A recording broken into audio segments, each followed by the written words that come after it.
안녕하세요. 추운 겨울 잘 보내고 계신가요? 저는 서울에서 직장 생활을 하는 30대 초반의 결혼 3년 차 여자입니다.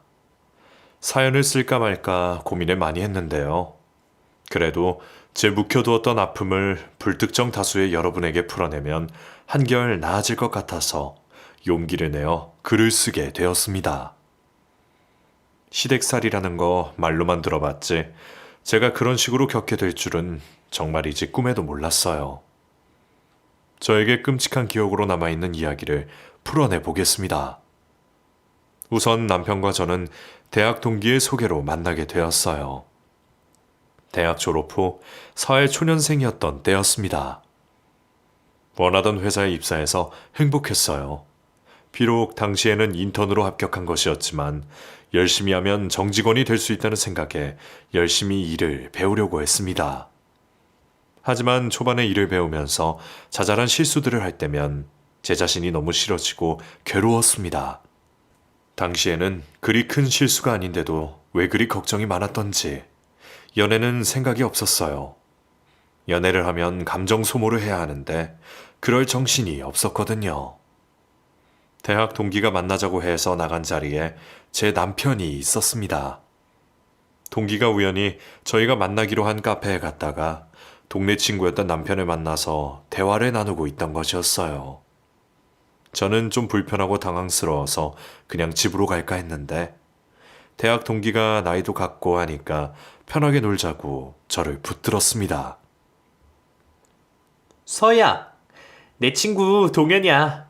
카페에 왔는데 얘가 구석에서 혼자 노트북 펼쳐놓고 일하고 있더라고. 같이 놀아도 되지? 어, 어, 안녕하세요. 예, 안녕하세요. 저희가 너무 오랜만에 봐서 제가 불편하시면 저는 나중에 따로 봐도 되니까 둘이서 편하게 보내세요. 그랬더니 제 친구가 말했습니다. 야, 이렇게 우연히 만난 것도 신기한데, 오랜만에 이야기도 나누고 같이 놀자. 서희, 너 불편해? 아니야. 속으로는 정말 불편했지만 그냥 가버리기도 뭐해서 어정쩡하게 앉아서 둘이 대화하는 걸 지켜보고만 있었습니다. 기회되면 저는 먼저 자리를 뜰 생각으로요. 그런데 남편이 먼저 저에게 말을 걸었습니다. 서희 씨는 그럼 무슨 일 하세요? 아, 저는 디자인 쪽에서 일해요. 그러시구나. 그럼 그림이나 뭐 그런 거 좋아하세요? 네, 그렇죠, 뭐. 그런 데에도 관심을 갖기는 해야죠? 그럼 저랑 전시 보러 가실래요? 처음 본 자리에서 처음 말 섞었는데 갑자기 데이트 신청을 해서 당황스러웠습니다. 그런데 친구랑 대화하는 걸 들어봐도 그렇고 저에게 말하는 것도 그렇고 사람이 서글서글하니 성격이 좋아 보이더라고요. 당시에 회사에서 받은 스트레스를 마땅히 풀 곳도 없었는데 오랜만에 문화생활하는 게 나쁘지 않겠다 싶은 마음에 그러자고 했습니다. 그랬더니 친구가 옆에서 음흉하다는 표정을 지으며 웃더라고요. 뭐야? 동현이 너 그렇게 안 봤는데 엄청 적극적이다. 뭘, 넌 남자친구랑 재밌게 놀아. 그래, 나중에 우리 더블 데이트 하자. 친구가 그렇게 말하는 바람에 어쩐지 부끄러워져서 얼굴이 달아올랐습니다. 그랬더니 친구가 또 놀리더라고요. 서희 너 뭐야? 연애 관심 없다더니 얼굴 빨개졌다. 이거 운명인데 운명? 여기서 동현이 너 만난 거 운명이다 야. 둘이 잘해봐. 나 간다. 어딜 가? 나도 남자친구랑 데이트하러 가려고. 둘이 대화 나눠. 나중에 보자. 그렇게 친구는 가버렸고 어색하게 둘만 남았습니다. 하지만 남편이 저를 이끌고 근처 미술관으로 데려갔어요. 평소 제가 좋아하던 작가의 전시라서 혼자서라도 오려고 했는데 어쩌다 보니 동행이 생긴 거였죠. 천천히 전시를 보며 영감도 얻고 오랜만에 문화생활을 하면서 여유를 즐기니까 기분이 너무 날아갈 듯이 좋더라고요. 회사에서 받은 스트레스가 확 날아가는 기분이었습니다. 처음 만난 그날 밥도 먹고 술도 같이 먹게 되었네요. 그리고 몇 주 후 남편이 고백을 해서 사귀게 되었습니다. 당시 남편은 취준생이어서 시간이 많았습니다. 항상 제가 퇴근하는 시간에 맞춰서 저를 데리러 와주고는 했어요. 그리고 몇 개월 뒤에 남편은 무역회사에 취업을 하게 되었습니다. 저희는 꽤 오랜 시간을 연애한 끝에 결혼을 하게 되었습니다. 거의 5년 가까이 만난 것 같네요. 저희는 착실히 돈을 모았고 은행 대출을 껴서 집을 구할 수 있게 되었습니다. 방 3칸짜리의 아파트였어요. 회사에서도 30분 거리라서 아주 좋았습니다. 저희 회사는 복지가 잘 되어 있어서 아이를 낳고도 휴직계를 마음껏 쓸 수 있었어요. 그래서 저희는 결혼 후 바로 아이를 낳기로 했습니다. 결혼 전에 이런 이야기들을 많이 나눴어요. 나는 우리 결혼하면 아이 빨리 낳고 싶어. 동현이 넌? 나도 그래. 나도 우리 아이가 어떻게 생겼을지 너무 궁금하다. 나는 외동딸로 자라서 사실 오빠나 언니 동생 있는 애들이 부러웠거든. 그래서 아이 2명은 낳을 거야. 좋아. 나 여동생 있잖아. 우리도 아들 먼저 낳고 딸 낳을까? 아이고, 그렇게 좋은 오라버니였어요? 동생 괴롭힌 건 아니고? 전혀 아니지. 내가 얼마나 잘해줬다고. 요즘도 꼬박꼬박 용돈도 주잖아. 대학원생이라고 그랬지. 아, 미술 쪽인데 당신이랑도 말이 잘 통하겠다. 남편이 그렇게 말해서 예비 신우에 대해서 궁금해지더라고요. 저는 물론 순수 예술을 전공하지는 않았지만 그 분야에 있는 사람들에 대해서 호기심이 많았거든요. 시댁은 지방에서 장사를 하고 계셨고 남편은 혼자 자취를 하고 있었습니다. 시누이랑 함께 살다가 시누이가 대학원 기숙사로 들어가서 저 사귄 지 3년째에는 남편 혼자 지낸다고 했어요. 그런데 남편과 5년여를 사귀는 동안 남편의 동생을 한 번도 만나지 못한 것이 신경 쓰이더라고요. 매번 만나려고 해도 시누이가 바쁘다거나 제가 일이 바빠서 만나지 못했습니다. 따로 약속 잡기가 힘들었어요. 그런데 이제 상견례가 코앞으로 다가오다 보니 한 번은 만나야 할 것 같더라고요. 저는 남편에게 상견례 전에 시누이를 만나서 밥이라도 한 끼 사주고 싶다고 했습니다. 오늘 예비 시누이 보기로 한 날 맞지? 응, 맞아. 내가 회사 앞으로 데리러 갈게. 알았어. 저와 남편은 퇴근 후에 예비 시누이가 다니는 대학교 근처로 갔어요. 대학가여서 그런지 젊은 대학생들이 많이 보였습니다. 활기가 넘치더라고요. 오랜만에 그런 분위기에 있으니까 저도 학교 다니던 시절이 생각나서 아련해지는 기분을 느꼈습니다. 저희는 미리 맛집이라고 소문난 식당에서 예비 시누이를 기다렸습니다. 30분이 넘게 기다려도 오지 않아서 식당에 있기가 민망해질 정도였어요. 연락도 잘 안 돼서 가야 하나 하는 찰나에 예비 시누이가 식당으로 들어왔습니다. 여기! 남편이 부르자 예비 시누이가 와서 인사를 했어요. 안녕하세요. 제가 좀 늦었죠. 학교에서 갑자기 모임이 생겨서. 아, 예, 안녕하세요. 처음 뵙네요. 학교 다니느라 많이 힘드시죠? 그냥 뭐, 좋아하는 거 배우는 거니까요. 아, 시장하시겠다. 우선 앉으세요. 늦어서 미안하다는 말은 끝까지 하지 않더라고요. 그때는 그냥 그런가 보다 하고 넘겼어요. 그런데 알고 보니 사람이 참 사과할 줄도 모르고 뻔뻔한 구석이 있더라고요. 식사하는 내내 저희 남편만 말을 하고 시누이는 건성건성으로 대답했습니다. 저도 말을 걸고 싶었는데 딱딱한 분위기로 밥만 먹고 있는 시누이에게 딱히 말을 먼저 걸 수가 없었어요. 그래서 저희는 식사를 마친 후 근처 카페에 가서 더 이야기를 나누려고 했습니다. 후식 먹고 가자. 지연이 너 카페 모카 좋아하지? 남편이 그렇게 말하자 신우이가 약간 짜증을 내며 대답했습니다. 뭘 후식까지 먹어. 얼른 집에 가자. 야, 예비 세연이한테 잘 좀 보여봐. 얘가 피곤한가? 왜 그래? 거의 억지로 카페로 데리고 갔어요. 저랑 있는 게 어색할 수도 있으니까 이해하려고 했습니다. 제가 먼저 다가가면 되니까요. 카페로 가서 용기를 내어 제가 말을 걸었어요. 미술 전공하신다면서요? 정확히 뭐 전공하시는 거예요? 신우이는 여전히 딱딱한 표정으로 대답했습니다. 오빠는 별 이야기 다 했네.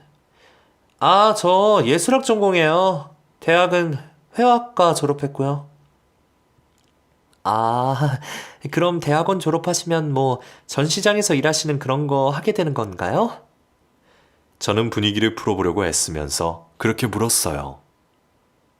그럴 수도 있고, 아닐 수도 있고, 뭐, 선택하기 나름이죠. 근데, 오빠는 어떻게 만나시게 된 거예요? 제 질문에는 건성건성 대답하던 신우이가 대뜸 그런 질문을 했습니다. 그래서 제가 신나서 대답했어요.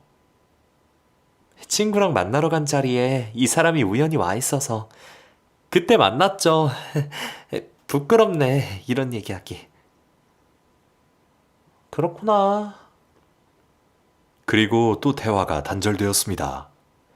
남편은 회사에서 업무 전화가 와서 받으러 나갔고 저희 둘이 어색한 침묵만 흘렀어요. 제가 무슨 말을 해야 하나 화가 났나 눈치를 보고 있는 사이에 예비 신우이가 자리에서 일어나서 외투를 입고 가방을 맸습니다. 어차피 오빠는 언니 데려다 주러 갈 것 같으니까, 저 먼저 일어날게요. 아, 가시게요? 좀 더 이따가 가시지. 아니에요. 다음에 또 볼 수 있으면 봐요. 갈게요. 그렇게 휙 자리를 두고 카페 밖으로 나가버렸습니다. 아무래도 대학원생이니까 이래저래 바쁜 모양이다. 그렇게 생각하려고 애썼어요. 전화를 마치고 돌아온 남편이 본인 동생 어디 갔냐고 묻더라고요. 남편이 오니까 왠지 제가 느꼈던 감정을 그냥 말하게 되더라고요. 나랑 있기가 어색한지 그냥 가더라. 쌩하니. 나랑 대화하기도 싫어하고. 걔가 원래 그런 애가 아닌데 학교에서 힘든지 요즘 많이 피곤해 보이더라고. 이해해줘. 내가 대신 사과할게. 그래? 뭐, 그럴 수도 있겠지. 그렇게 신우이와의 첫 만남은 씁쓸한 뒷맛을 남긴 채 끝이 났습니다.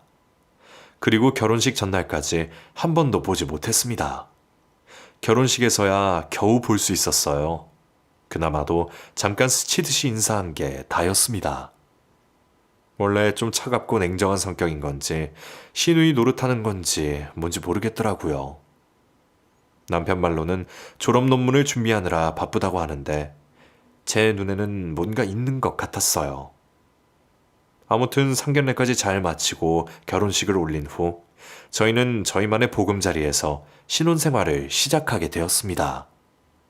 그때는 코로나 전이라서 보라카이로 신혼여행도 다녀왔어요.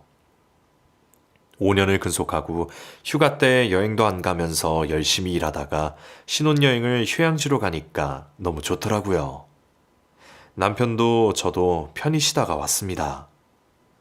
그리고 본격적으로 저희만의 행복한 신혼생활이 시작된 지 겨우 2달 만에 사건이라고 할 만한 일이 발생했습니다. 신혼의 단꿈이 와장창 깨지는 기분이었어요. 신우이가 저에게 전화를 걸어왔습니다. 무슨 일로 나한테 전화를 다 했지? 속으로 생각이 들었어요. 여보세요? 언니, 저 할 말 있는데 지금 시간 괜찮아요? 네, 회사 점심시간이라 괜찮아요. 무슨 일이에요? 저 사실 임신 3개월 됐거든요. 저희 엄마 아빠한테는 알리지 말아주세요. 오빠한테는 제가 미리 말해둘 거예요. 결혼도 안 한 신우이가 임신을 했다고 하니까 너무 놀랐어요. 무슨 말을 해야 할지 모르겠더라고요. 언니, 놀라신 거 알아요. 근데 제가 임신 중독증이 심해서 언니네 집에서 머물면서 좀 지내야 할 것 같아요. 대학원은 지금 휴학해 놓은 상태고 기숙사 나와야 돼서 저 갈 곳이 없어요. 저는 너무 황당해서 뭐라고 말을 해야 할지 모르겠더라고요. 겨우 입을 열어 말을 했습니다. 그러면 언제 들어오실 건가요? 저 오늘이라도 당장 들어가고 싶어요. 짐은 다 싸놨어요. 알겠어요. 우선은 이따 봐요. 그날 일을 마치고 남편과 만나서 집으로 가는 내내 시누이에 대한 이야기를 나눴습니다. 남편도 많이 놀란 눈치더라고요. 가는 길에 시누이를 태워서 저희 집에 도착했어요. 도착하자마자 시누이가 말했습니다. 우선 낯설 침대랑 침구 세트 좀 사줘, 오빠. 오늘은 대충 잘 테니까 내일까지 준비해줘. 넌 무슨 이 상황에서 이렇다 저렇다 얘기도 안 해주고 그런 말부터 하냐? 그건 알아서 해줄게. 나 너무 피곤해. 대체 무슨 일이야? 너 누구 애를 가진 거야? 아휴, 어머니 아버지 아시면 기절하시겠다. 엄마 아빠한테는 나 애 낳을 때까지 비밀로 해줘. 나 편하게 태교하고 싶어. 누군지는 차차 알게 될 텐데 그냥 지금 말할게. 나 다니는 대학원 조교야. 아이 낳고 결혼하기로 했어. 배불러서 결혼하면 힘들잖아. 결혼 준비하는 것도 만만치 않고. 시누이는 부끄럽지도 않은지 뻔뻔하게 그 이야기들을 했어요. 남편은 고개를 절레절레 흔들면서 시누이에게 말했습니다. 넌 사귀는 사람이 있으면 오빠한테 미리 말을 했어야지. 이렇게 대뜸 임신부터 하면 어떡하냐? 나도 다 큰 성인인데 뭘 그래? 애 낳을 때만 잠깐 신세 좀 질게. 괜찮지 언니? 네. 근데 저희 회사 다니느라 어떻게 해야 되지? 아침에 밥이랑 국이랑 해 먹을 거 아니에요. 거기에 밥 숟가락 하나만 더 놔주면 되는 건데요, 뭘. 시누이는 그렇게 쉽게 말하는데 그게 사실 쉬운 일이 아니잖아요. 저더러 본인 뒷바라지 하라는 말을 그런 식으로 하는데 어이가 없었습니다. 일단 나 좀 피곤해서 쉴게요. 언니, 이불 좀 깔아줘요. 방은 이 방 쓰면 되겠다. 저희 아이가 태어나면 쓰려고 했던 방으로 쏙 들어가 버렸습니다. 저는 여분으로 남아있던 이불을 급하게 꺼내는데 이게 무슨 일인가 정말 이해가 가지 않아서 갑자기 맥이 풀리더라고요. 시누이가 애 낳을 때까지 저희는 애 낳을 준비도 못하게 생긴 거였어요. 멍하니 있는 저 대신에 남편이 와서 이불을 가져가서 깔아주었습니다. 가만히 앉아서 생각해보니 아닌 밤중에 시댁살이를 하게 된 꼴이 된 거예요.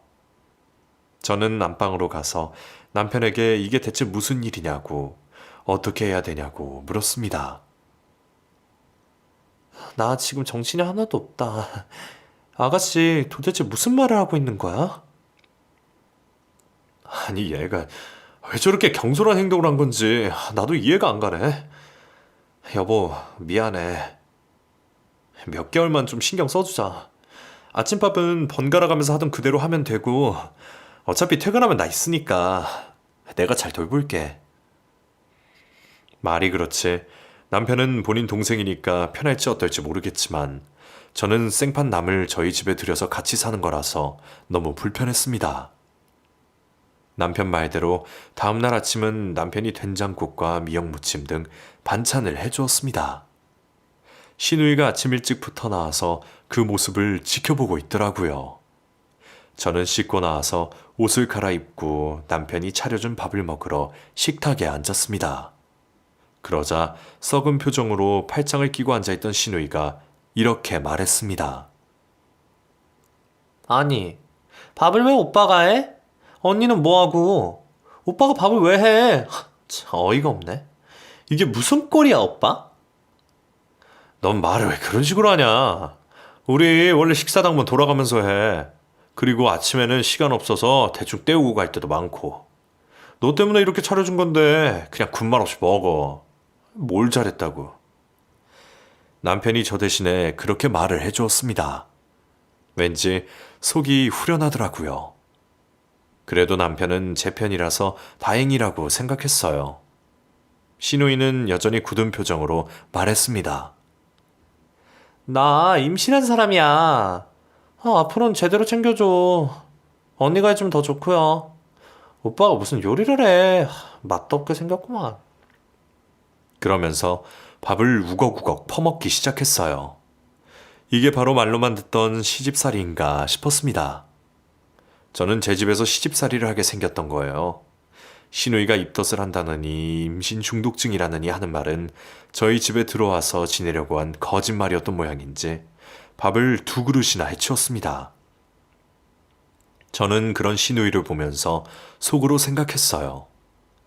연애 때 한번 잠깐 만났던 시누이는 그저 본인 일에 바쁘고 할 말만 하는 성격인 것 같았는데 막상 시누이가 되고 나니 그렇게 소위 말하는 시누이짓, 시댁살이를 단단히 시킬 모양이구나.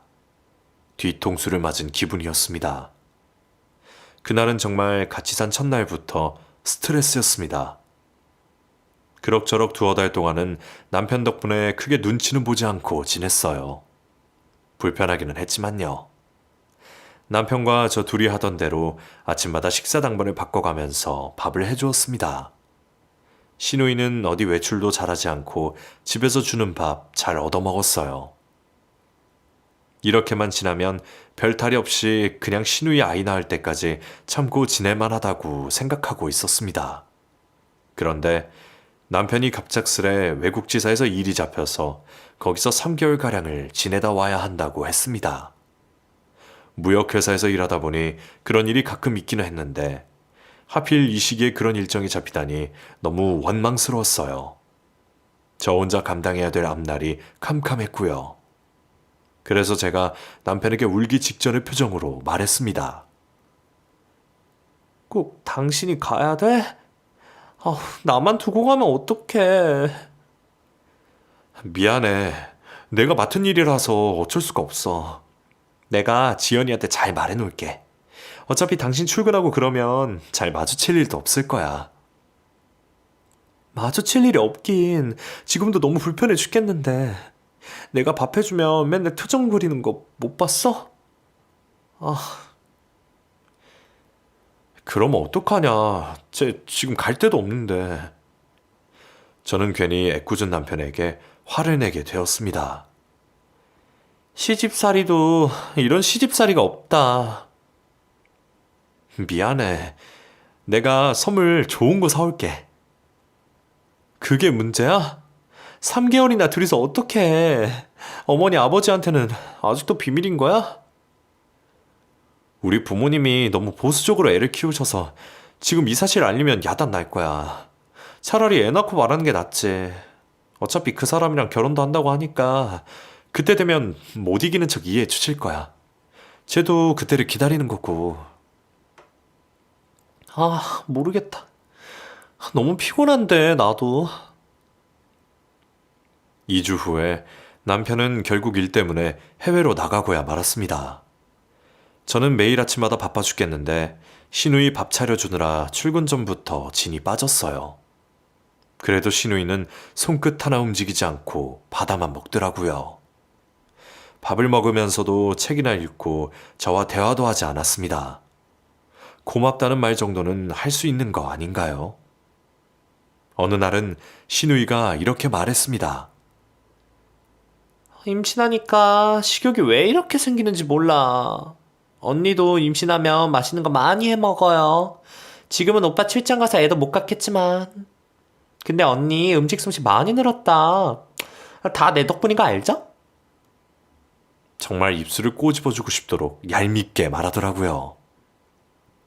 저는 대꾸할 가치도 느끼지 못해서 얼른 식사를 마치고 설거지까지 한 뒤에 출근을 했어요. 하루하루가 지옥 같았습니다. 일도 많은데 집에서도 쉬지도 못했어요.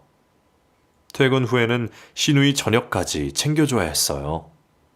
가끔은 저녁에 예비 신랑을 만나러 가는지 늦게 오는 날도 있었는데 그럴 때면 정말 숨통이 트이는 기분이었습니다. 신우이는 외출할 때 당연한 듯이 제 가방과 옷을 입고 나갔다 왔습니다. 자매가 있으면 이런 일로 많이 다툰다고 하던데 신우이라서 뭐라고 할 수도 없었습니다. 저는 다음날 입을 옷이 없어진 걸 보고 너무 황당했어요.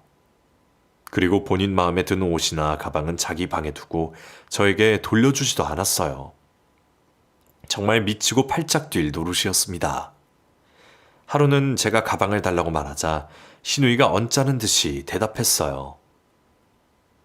아가씨, 제 가방 다 썼으면 좀 돌려주시겠어요? 저 내일 메고 가려고요.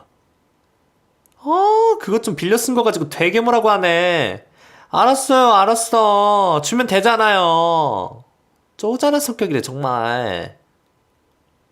그렇게 얄밉게 말하면서 가방을 툭 던져주었습니다. 그러면 저는 제 손으로 그 가방을 주워서 제 방으로 돌아와야 했어요. 정말 굴욕적인 기분을 느꼈습니다. 저는 신우이와 같이 살기 시작하면서 불면증도 생겨서 밤에 잠도 잘 못 잤어요. 잠이 들었다 싶으면 깨서 화장실을 갔다가 내내 뜬 눈으로 밤을 새웠습니다. 몸은 너무 피곤한데 잠이 오지 않아서 정말 괴로웠어요. 그렇게 잠도 제대로 자지 못하고 아침에는 식사를 차려주고 설거지하고 일하고 저녁에 돌아와서 다시 저녁밥을 해주는 일의 반복이었습니다. 시부모님에게 확 알려버릴까 싶은 생각도 들었지만 남편이 해준 말도 있고 저만 꾹 참으면 문제될 게 없겠구나 싶어서 미련하게도 꾹꾹 참고 있었어요. 신우이가 아이를 낳고 나갈 날만 기다리면서요. 그러던 어느 날 신우이가 예비 신랑을 저희 집에 데려오겠다고 했습니다. 언니, 내일 저녁에 우리 오빠 집에 올 거예요. 맛있는 것 좀 많이 차려놔 주세요. 저 내일 퇴근하고 오면 시간이 빠듯할 텐데. 천천히 오라고 할게요. 갈비찜 같은 거 미리 재워주면 되잖아요. 아무튼 동현 오빠가 있었으면 좋았겠지만 오빠 출장 가서 어쩔 수 없죠 뭐. 그 사람도 바쁜 사람이라서 저 어떻게 살고 있는지 궁금하다고 해서 오는 거니까 신경 좀 많이 써줘요. 그날 저녁 퇴근하면서 저는 다음날 요리할 재료들을 혼자서 이고 지고 잔뜩 들고 왔습니다. 문을 열자 신우이는 제 꼴을 보고도 짐 하나를 건네받지 않더라고요. 저는 부엌으로 낑낑대며 요리 재료들을 옮겨놓은 후 쉴 틈도 없이 갈비도 재워두고 잡채할 재료도 다듬어 두었습니다. 그러고 나니까 밤 12시가 다 되었어요. 그날 저는 쓰러지듯 잠이 들었고 너무 힘들어서 정말 곧 죽을 것 같았습니다. 아무리 임신을 했다고 해도 팽팽 놀면서 하나도 일손을 도와주지 않는 신우이가 정말 악마같이 느껴졌어요. 그 다음날 회사에서 일하면서도 퇴근하고 요리할 생각에 너무 스트레스를 받았어요. 신우이 예비 신랑이 온다니까 요리도 제대로 차려줘야 할 텐데 하면서 그런 생각을 하느라 일도 손에 잡히지 않았습니다. 저는 퇴근하고 나서 대충 씻고 바로 요리를 시작했습니다. 신우이는 거실에 앉아서 TV를 보며 과자만 주워 먹고 있었어요.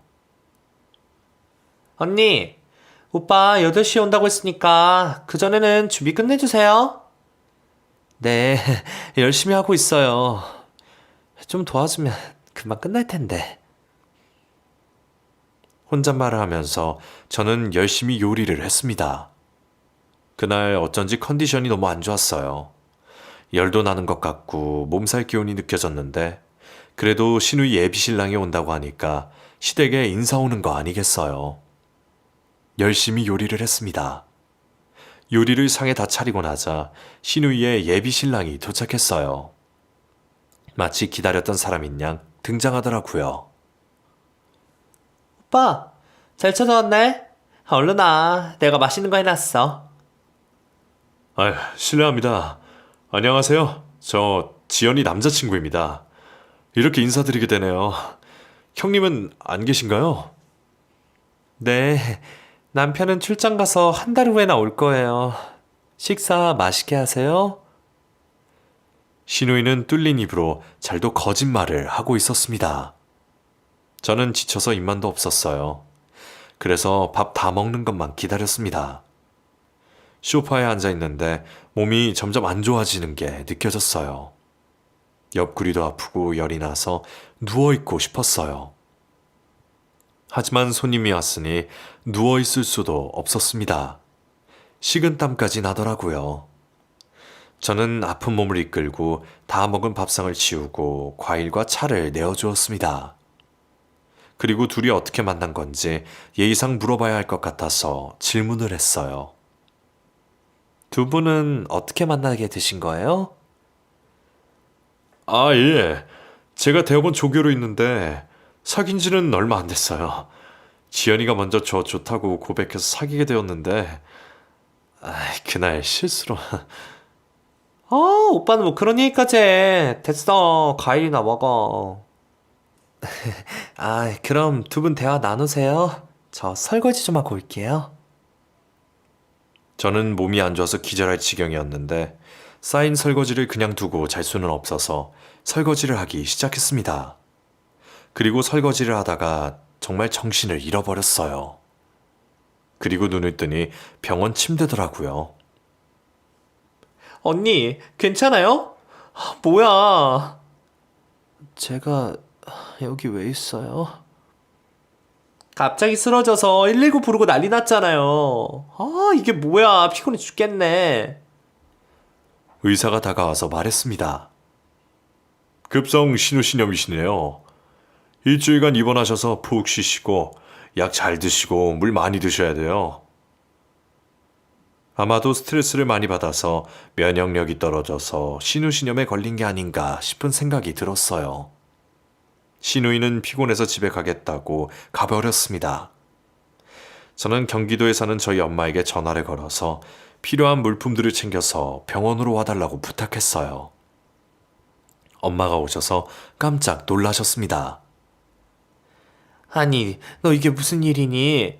요즘 힘든 일 많았어? 저희 엄마를 보니까 눈물이 터져 나오더라고요. 그저 말없이 엉엉 울기만 했습니다. 그리고 그간 있던 일들에 대해서 털어놓았어요. 그랬더니 한결 마음이 편해지더라고요. 저희 엄마는 화가 나서 길길이 날뛰었습니다. 뭐 그런 년이 다 있니? 진짜. 우리 귀한 딸 시집살이 시키고 얼마나 고생을 했으면 건강하던 애가 갑자기 이렇게 아파. 엄마 너무 속상하다. 엄마, 근데 이 얘기 다른 데서는 하지 마. 신우 애 낳기 전까지는 완전 극비니까. 무슨 대단한 사람의 임신했니? 임신했으면 지 엄마한테 가서 뒷바라지나 해달라고 하지. 화나. 저는 일주일간 회사에 병가를 내고 입원해서 병원밥 먹으면서 점점 몸이 나아지는 걸 느꼈습니다. 하지만 다시 태어나면 또 그 지옥 같은 시집살이를 해야 될 생각에 가슴이 막먹해지더라고요. 저희 엄마도 경기도에서 장사를 하시는 분이라서 저를 계속 돌봐주실 수는 없었어요. 마음 같아서는 본인이 오셔서 밥 해주고 그러고 싶다고 하셨지만 그럴 수가 없는 상황이었습니다. 남편이 전화를 걸어서 전화를 받는데 또 눈물이 나더라고요. 남편에게도 그간 있었던 일과 제가 지금 입원해 있다는 사실을 알렸어요. 남편이 불같이 화를 냈습니다. 아니, 지연이 걔 대체 왜 그런데? 안 되겠다. 우리 어머니 아버지한테 말씀드려야겠어. 그러면 집안 난리 난다며. 입한 거 그게 문제야? 괘씸해서 못 참겠네. 당신 태어나기 전에 내가 다 알아서 해놓을 테니까 당신 병원에서 약 잘 먹고 몸 관리 잘해. 미안해. 그리고 다음날 시어머니와 시아버지와 시누이가 모두 제가 입원하는 병실에 찾아왔어요. 시어머니가 저를 보자마자 제 손을 잡고 너무 미안하다고 하시더라고요. 아휴, 그동안 얘 뒷바라지 하느라 고생 많았지. 미안하다. 너 세연이한테 빨리 사과해. 내가 뭐 어쨌다고 그래. 얼른 사과해. 아빠까지 왜 그래? 아, 알았어요. 미안해요, 언니. 그동안 나 때문에 고생 많았죠? 신우이가 건성으로 말했지만 저는 이제 그 지옥에서 벗어날 수 있겠다는 생각에 너무 행복했습니다. 하지만 시어머니께서 말씀하셨어요. 그런데 이제 얘 결혼 준비도 슬슬 해야 될 것 같은데 얘 낳을 때까지는 너희 집에 있어야 할 것 같다. 대신에 내가 가서 얘 뒷바라 짤 테니까 너는 전혀 신경 안 써도 돼. 시어머니까지 오신다니 이게 무슨 날벼락인지 저는 정말 어디로든 도망가고 싶은 심정이었습니다. 아니에요, 어머니. 제가 잘 보살펴 드려야죠. 너 내가 시집살이 시킬까 봐 그래? 난 안 그래. 내가 살림 다 맡아서 해줄 테니까 걱정 말고. 이미 짐도 갖다 뒀어. 저는 퇴원을 미룰 수 있다면 남편이 오기 전까지 계속 입원해 있고 싶은 마음이었습니다. 다행히 퇴원 후에 시어머니는 시어머니 말씀대로 본인이 시누이 챙겨주고 밥도 해주셨어요. 대신에 제가 설거지나 청소는 해야 했고요. 아무리 그래도 시어머니인데 정말 제 집인데도 집에 가기 싫을 정도로 너무 불편한 생활을 해야 했습니다. 그 사이에 시누이와 예비신랑은 상견례까지 마쳤다고 했어요. 아이를 낳고 한 달 후에 바로 식을 올리기로 했다고 했습니다. 남편이 출장에서 돌아온 후에는 저는 일부러 야근을 하면서 집에 늦게 들어가고는 했어요. 그렇게 지내다 보니 어느덧 시누이의 산딸이 되었고 시누이가 진통을 느껴 병원에 가게 되었습니다. 시간이 그래도 가긴 가더라고요. 이제 해방이라는 생각이 들었어요. 아이를 낳으면 산후조리원에서 한 달간 생활하다가 시누이 시댁으로 들어간다고 했습니다.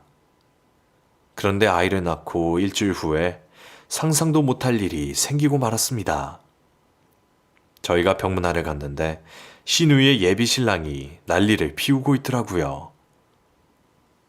아니, 저도 A형이고 지연이도 A형인데 어떻게 B형 아이가 나올 수가 있어요? 의사 선생님을 붙들고 그렇게 소리를 치고 있었습니다. 의사가 난감한 표정을 지으며 말했어요. 정 그러시면 유전자 검사를 한번 해보세요. 이게 무슨 일인가 싶더라고요. 시누이가 있던 산후조리원실에 갔는데 시누이가 초조한 표정으로 왔다 갔다 하고 있었습니다. 지연아, 저 사람 왜 저래? 이게 무슨 일이야? 뭐래? 뭐 하고 있어? 무슨 유전자 검사를 한다는데? 아, 미치겠다. 시누이는 그렇게 말하고 저희를 내쫓았습니다. 나 혼자 있고 싶어. 다 가줘. 산후조리원에 나오다가 시누이의 예비 신랑을 마주쳤어요. 그랬더니 예비 신랑이 담배를 뻑뻑 피우면서 저희에게 고래고래 소리를 질렀습니다. 형님, 저 아이 제 아이 아니에요. 어떻게 A형 사이에서 B형이 태어날 수가 있냐고요.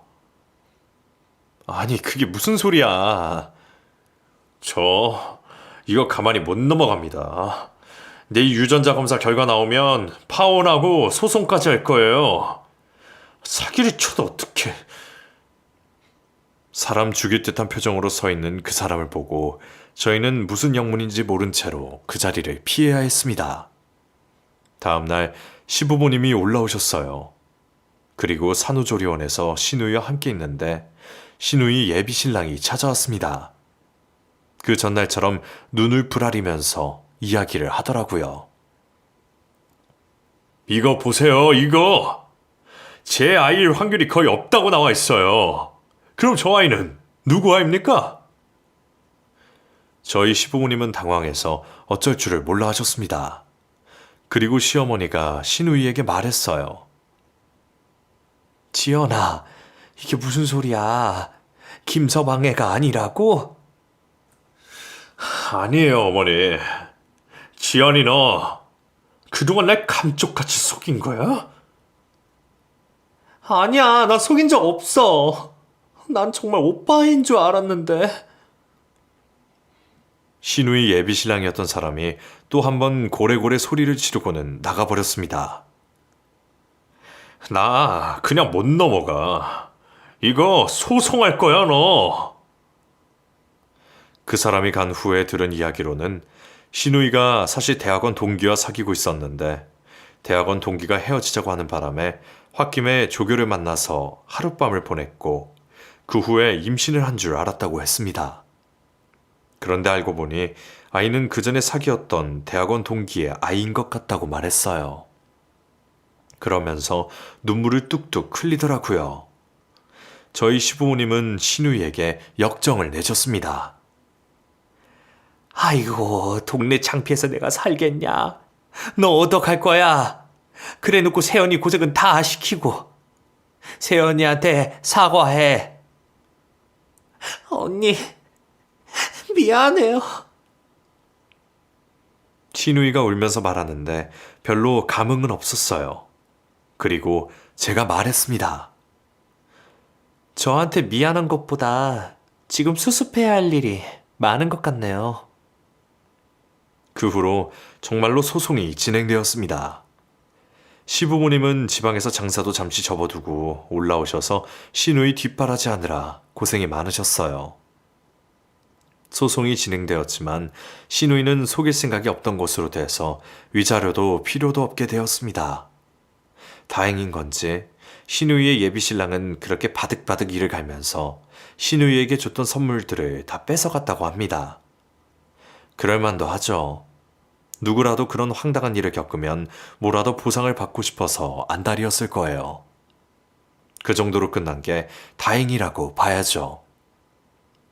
신우이는 그 이후에도 저희 집에 잠시 머물며 아이를 돌보고 헤어졌던 대학원 동기와 다시 만나기 시작했다고 했어요. 아이를 낳고 소송을 하면서 저희 집에 지낼 때는 본인이 스스로 밥도 차리고 제 신경에 거슬리는 짓은 하지 않더라고요. 그래도 조카라고 애는 정말 예쁘더라고요. 저희는 아기 옷과 양말 등 이것저것 많이 사다 주었어요. 그리고 얼마 후 헤어졌던 대학원 동기와 혼인신고만 한 채로 따로 집을 구해서 저희 집에서 나가 살기 시작했습니다. 그래도 그 대학 동기라는 사람이 책임을 져서 다행이죠. 나 몰라라 했으면 신우이는 그냥 미혼모가 될 뻔했어요. 저는 신우이에게 당한 게 많아서 그런지 그 후로 신우이와 연락을 차단했습니다. 명절 때나 겨우 보는 사이가 되었어요. 코로나로 인해서 명절도 제대로 보내지 않아서 안 본 지 거의 2년이 다 되어 가네요. 남편은 저에게 신우이와 함께 살던 때 얘기를 하면서 미안하다고 자기가 잘하겠다고 했어요. 실제로 저에게 정말 자상한 남편입니다. 기념일마다 챙겨주고 같이 연애 때처럼 퇴근 후에 영화도 보고 데이트도 즐겼습니다. 그리고 저희가 계획했던 것보다는 조금 늦었지만 저도 임신을 하게 되었어요. 제가 아이를 가졌을 때 저희 시어머니께서 산모에게 좋다는 음식을 정말 많이 보내오셨습니다. 신우이만 아니었으면 저는 그렇게 고된 시집살이를 할 일도 없었을 텐데 저에게 정말 힘들었던 시기로 기억에 남아 있어요. 하지만 다 털어내고 지금은 자상한 남편과 함께 눈에 넣어도 안 아플 제 자식을 키우면서 행복하게 지내고 있습니다. 신우이는 대학원 졸업도 못하고 혼인신고만 한 채 결혼 생활을 하고 있으니 저나 여러 사람한테 지은 죗값을 치렀다고 생각해요. 여기까지 제 이야기 들어주셔서 감사합니다. 행복하세요.